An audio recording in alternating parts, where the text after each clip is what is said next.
Alright, ladies and gentlemen, welcome back to another episode of my FM21 save with Ajax. We are here for the first leg against Juventus and the game against Feyenoord immediately following that. So, firstly, let's take a look at three players that are gonna become very good in the future and are kind of close to the first team. So, firstly, Fabio Moreira, an 18-year-old Portuguese midfielder, already 11 caps for the under-21 squad of Portugal. A 2.5-star current ability, 4.5-star potential ability. He's not very tall, but as a center mid, I don't think that is that important. So he's made one appearance off the bench this season. Didn't really do anything in that, but he has made 15 appearances for a young Ajax, 4 goals, 4 assists, 2 Player of the Match awards. He's valued at 2.4 million. We bought him for 350k from Vitória Guimarães. So he's going to become a very good player in the future. Which brings me to the next player. You could have already seen his name in this list. João Abreu, another Portuguese 18-year-old, this time a winger. Again, 2.5-star current and 4.5-star potential ability. A little bit taller, but as a winger, his height isn't important at all. We've used him 3 times off the bench. He's gotten 1 assist. He's made 12 appearances for young Ajax, in which he got 6 goals and 4 assists and 1 player of the match. In total, we've already used him 6 times for the senior squad. So as you can see, he is pretty close to the first team. He is valued at 3.6 million, and we bought him for 1 million again from Vitória Guimarães. So moving on to the third and last player for this episode. It is Clepson, another 18-year-old. This time it is a Brazilian, a center back, 1 meter 87 tall. Again, the same current and potential ability when you look at the star rating. Valued at 2.6, and we bought him for 1.1 from Sporting Braga, again from Portugal. So 3 very promising Portuguese-speaking players. Clepson also has a secondary nationality of Portuguese. So you could say all 3 of them are Portuguese. So that is that for this episode when it comes to the youth players. So as I said, we are here for the first game against Juventus. And at the same time, AC Milan are playing PSG. It is the first knockout round, of course. This is going to be the team that we're going to be using. You know what? It's not. We're going to be using this tactic. So this is going to be the team that we're going to be using. Onana, Frimpong, Markovic, Guardiola, and Rensch, Kirsten Gravenberg, Anthony, Kudus, Asensio, and Traore. So I forgot to mention the games that we played. We beat Vitesse 4-0 at home, 2 goals by Divine Rensch. We then beat Fortuna Sittard 2-0 away from home, and then we drew against ADO 0-0. We are still in first, but only 5 points ahead of AZ. We do still have a game in hand. But it is getting closer as long as we don't win every single game, and they do. So, by the way, as I've just shown you guys, we beat Vitesse 4-0. Divine Rensch scored 2 goals, and both of his goals were absolute screamers. I'm not going to show them right now, but both of the goals were from outside of the box and right into the top corner of the goal. And I can tell you, while I was playing through that match, I was on a call with a friend of mine, and I actually screamed so loud for both of the goals because they were just so beautiful, and I couldn't believe that our right back, playing as left back, could score 1 goal like that, let alone 2 goals like that. So the game is already underway. It is still 0-0. We have already picked up a yellow card. Is he going to do it again? Rensch almost did it another time.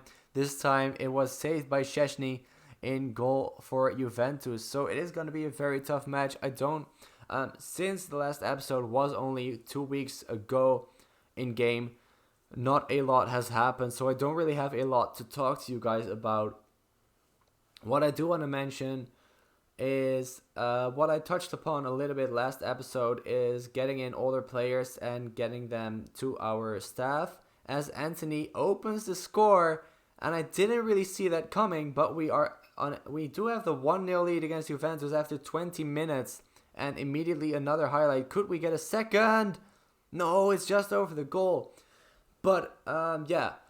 So I've been looking at a couple of older players that are, some of them are still playing, some of them are not, to join our coaching staff.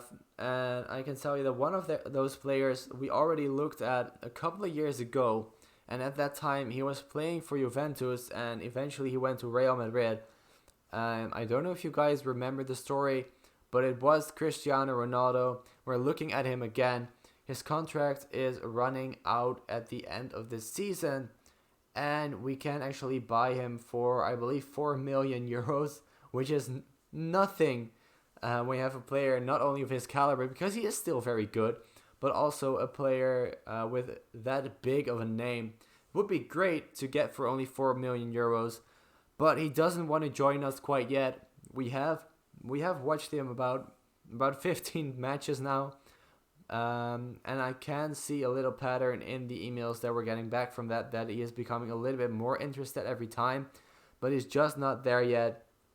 So we're gonna have to be patient. Maybe if his contract runs out fully, then he would want to join us, as we almost get a second goal there, but not quite yet.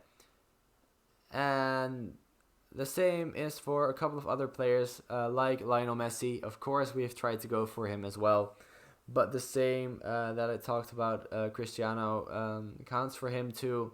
He just doesn't want to join us yet. He thinks Ajax is a step backwards. I mean, Cristiano is already 38 or 39, I believe. He actually got the record for oldest goal scorer ever for Real Madrid at 38 years and 100 and something days. So he's picked himself up another record, which is absolutely insane. I mean, he's 38, almost 39, and he's still picking up records. Meanwhile, we're already nearing the end of the game, and it's still 1-0. So if there won't be any more highlights, I would be happy with that. We are going to make a couple of subs. All three of them already, as Juventus are on the attack here. Chiesa, and of course, right when I talk about the fact that we're still leading, Adrian Rabiot makes it 1-0, and he gets the equalizer. That is very disappointing. Now they have the away goal. We really deserve to win this game, but it's not going to happen. Look at those shots. Look at the XG. And Juventus might even get the win here, as Hisai has the ball on the right side. Luckily, Kier can actually pick it off of him. But both teams are playing very sloppy. And I actually thought that was going to be the 2-1 for Juventus. Luckily, it's not. It's still 1-0. Still not good enough, but it's better than to lose this game. Can we do something right here? Anthony, what a poor shot that was. I mean, I know you're left-footed, but you can at least get it on target, right? But apparently he couldn't. As you can see, we would have definitely deserved to get the win there. But that's just how football goes sometimes.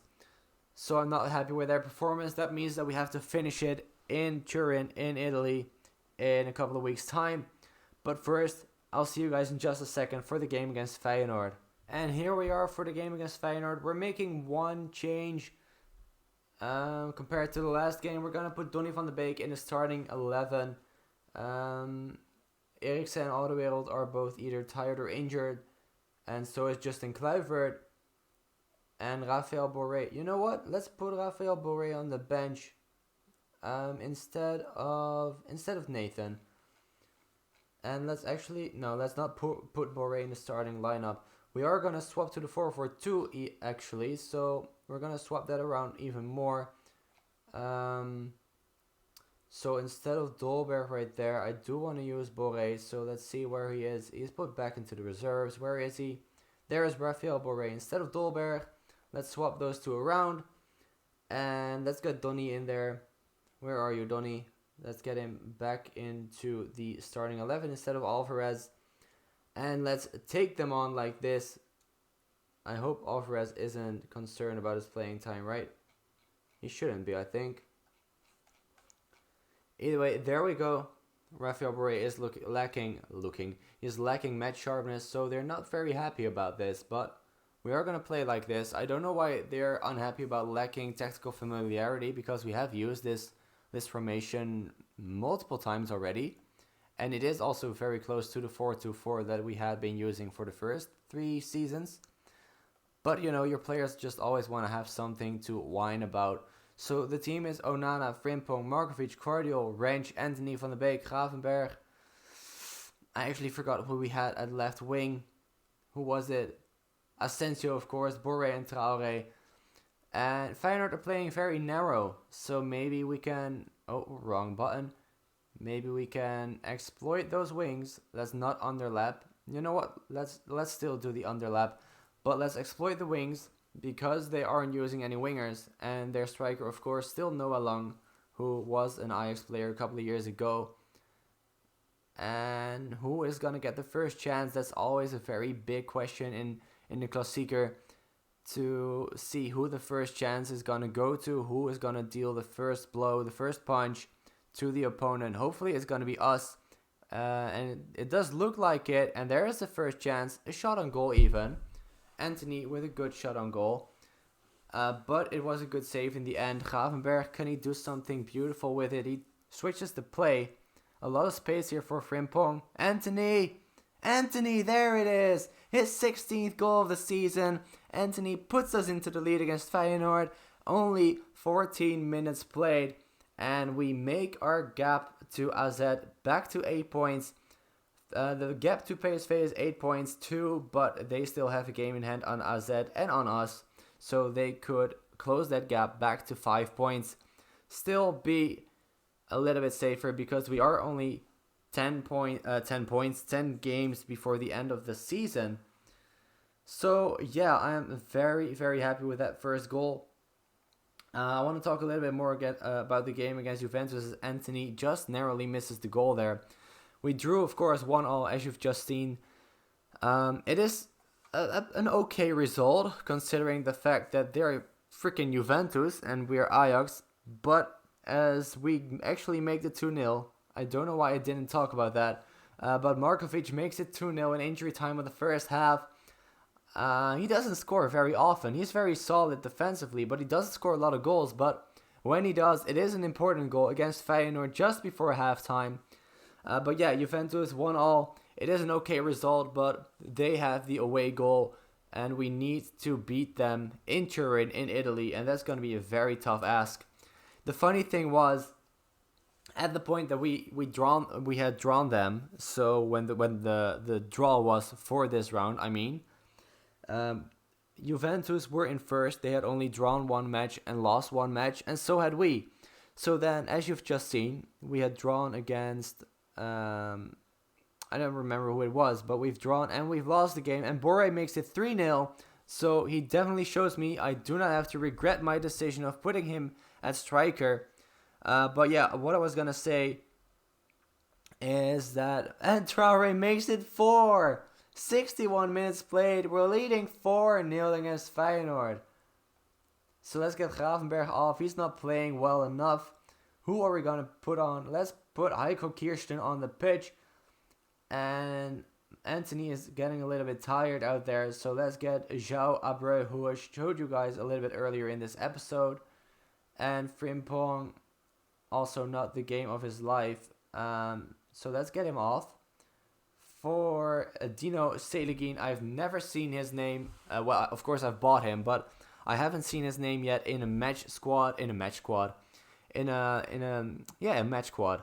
don't know why I'm doubting myself. As Kukçu makes it 4-1, Orkun Kukçu makes it 4-1, but it's still 3 goals to the good in our favor. So I have put on Dino Seligin. I haven't seen him in a match squad before, so definitely haven't used him yet. But it's always good to give somebody his debut, especially when you're leading 4-0 or 4-1 in this case against Feyenoord. And there's the final whistle. Borré and Traoré both with goals. Anthony with the opener, and Markovic scored a goal too. So all in all, a very good game. I'm very pleased with the result and their performance. A very good win, an important win. And of course now we are playing PSV, but I'm gonna do that off camera. The next episode is gonna be the second leg against Juventus, and then the away game against AZ, which also is a big one. Feyenoord, of course, were in 4th, PSV in 3rd, and AZ in 2nd. So it's gonna be a very important month and a bit. So these 6 games are gonna be really important in our title challenge. We have PSV twice here, but it's going to be really, really important. So hopefully by the time I come back for next episode, we're going to be in a very, very solid position in the league. But for now, thank you guys so much for watching. I really hope you enjoyed it. If you did, please leave a like and subscribe as well if you haven't already. And I'll see you guys for that second leg against Juventus very soon. Bye bye.